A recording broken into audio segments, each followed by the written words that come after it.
Sa pagiging isang pastoral member, ang masasabi ko lang po sa aming kakawang gawa ay kami tumutulong sa mga taong nangangailangan at ginagawa namin lahat ang makakaya namin sa mga kasamahan namin na nangangailangan.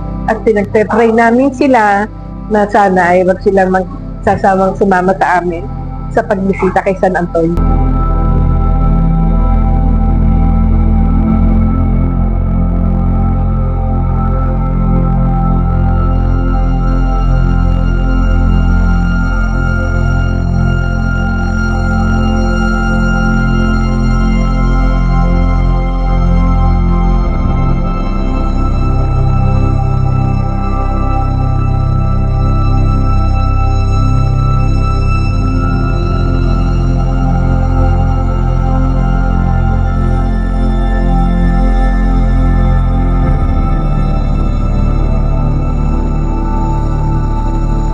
Ipinakikita namin ang aming pagkakawang gawa.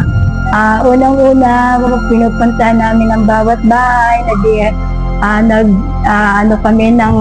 lilipat kami ng San Antonio, then kasama namin yung ibang bata para makasama sila sa paglilipat ng San Antonio.